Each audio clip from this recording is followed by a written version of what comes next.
দর্শক, আমি এখন আসছি হাজারীবাগ কোরবানির পশুর হাটে।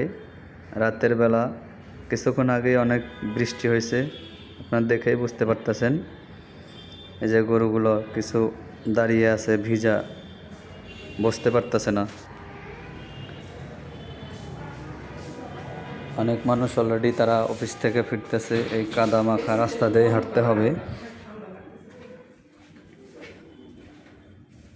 তারপরও এদিক দিয়েই মানুষ চলতে হবে, কিছু করার নাই। যদিও রাস্তার মাঝে হাট বসিয়ে দিয়েছে তারা। এই যে কত মানুষ হাঁটতেছে, তারা কেউ গরু দেখতে আসছে, কেউ ঘুরতে আসছে, কেউ অফিস থেকে ফিরতেছে। এই যে অনেক গরু ব্যবসায়ী ব্যাপারী ভাইয়েরা ভিজে গেছে অলরেডি। এই যে এখানে একটা গরু দাম করতেছে। আমি অফিস থেকে ফিরতেছি,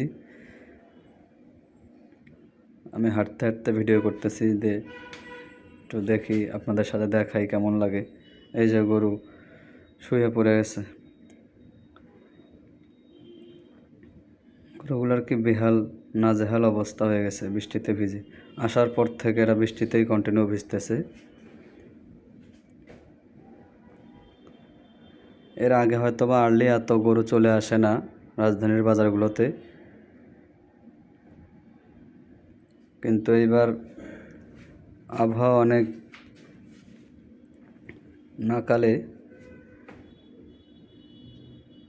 অতিরিক্ত বৃষ্টি প্লাস পাহাড়ি ঢলে গ্রাম অঞ্চলের বিভিন্ন এলাকা অলরেডি আমরা দেখে ফেলেছি যে অনেক এলাকায় প্রায় পানির নিচে। তো ওখানকার ব্যাপারীরা তারা আগে ভাগেই গরুগুলো নিয়ে রাজধানীর বিভিন্ন বাজারে চলে আসছে। এসে তো এখানেও সেই বৃষ্টি, নিজেরাও ভিজে অসুস্থ হয়ে যাচ্ছে, প্লাস গরুগুলোরও অনেক সমস্যা হচ্ছে। যে আমি শুরু থেকে আপনাদেরকে দেখানোর চেষ্টা করতেছি। আমার বাসা যদিও একদম হাটের ওই পাশে, শেষ প্রান্তে, আমাকে পুরো একদম শুরু থেকে শেষ পর্যন্ত হাটের মাঝখান দিয়ে যেতে হবে। আরও 2 দিন আমাকে অফিস করতে হবে, এর মাঝখান দিয়ে যেতে হবে, আসতে হবে। সেটা আপনাদের সাথে শেয়ার করতেছি। যে দেখেন দর্শক, রাজধানীর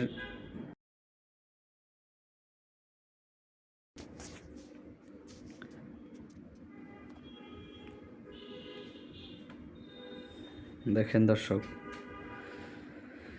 কতগুলো গরু অলরেডি শুয়ে পড়েছে। আমি যত দূর যাচ্ছি তত দূর খালি গরু আর গরু। অসংখ্য গরু চলে আসছে এবার অনেক তাড়াতাড়ি।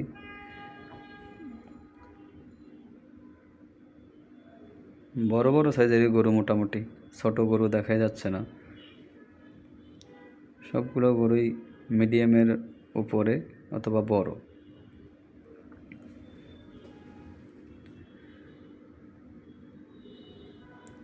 ম্যাক্সিমাম মানুষ যাদেরকে দেখতেছেন তারা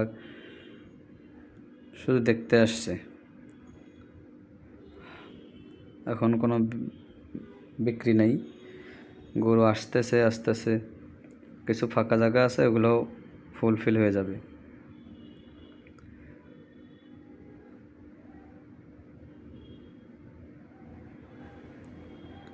এই যে কত বড় গরু, ক্যামেরা হয়তো বা ততটা বড় দেখাচ্ছে না, কিন্তু খালি চোখে অনেক বড়। আর আমি গরুর কাছেও যাচ্ছি না, কারণ ওরা অনবরত লেজ লাড়তেছে, অনেক কাদা লেগে আছে ওদের লেজের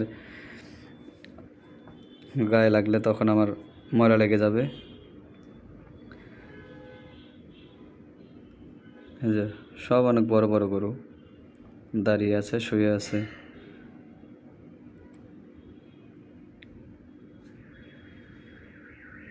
ছোট ছোট বাচ্চাদেরকে হাতে ধরে নিয়ে এসেছে তাদের বাবা চাচা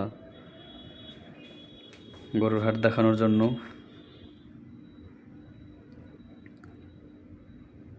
এই যে রাস্তার মাঝখানে পশুর বর্জ্যগুলো পড়ে আছে, এই বর্জ্য যে নিষ্কাশন করবে সেই ব্যবস্থাটাও আসলে রাখা হয়নি, মানুষ হাঁটতে পারতেছে না।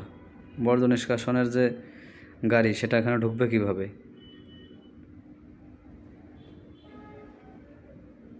একে তো বৃষ্টি, এই বৃষ্টিতে আরও মানে এই ময়লাগুলো ছড়িয়ে ছিটিয়ে পুরো রাস্তা হয়ে গেছে। গরু যে একটু শুয়ে থাকবে বসবে সেই পরিস্থিতি নাই।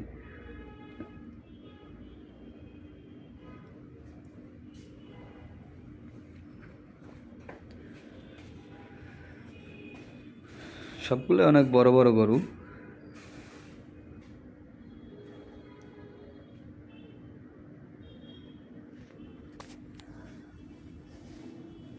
যত দূর যাচ্ছে খালি গরু আর গরু, কোথায় যে শেষ মাথা।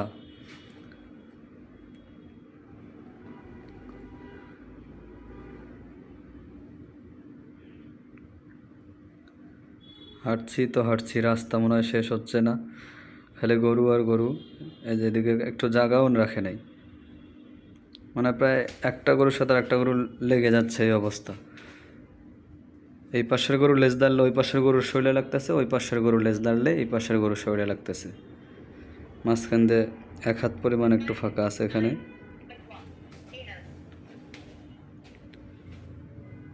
এই যে বড় গরু।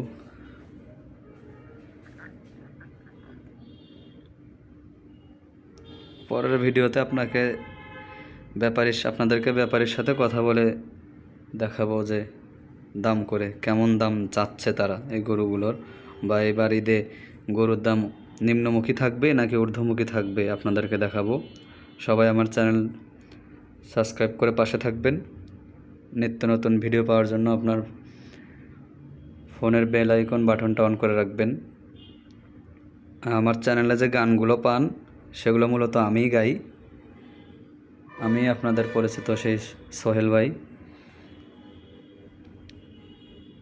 দর্শক, আপনারা যারা এরকম নিত্য নতুন ভিডিও দেখতে চান আমার চ্যানেলটা সাবস্ক্রাইব করবেন।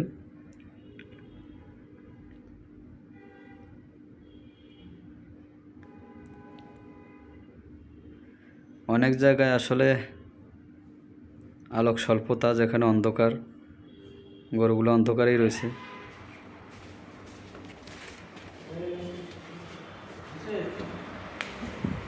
এজন্য হয়তোবা অনেক জায়গায় তারা আলোর ব্যবস্থা করতে পারে না, এই জন্য সেখানে অন্ধকারের ভিতরেই গরুগুলো রয়েছে।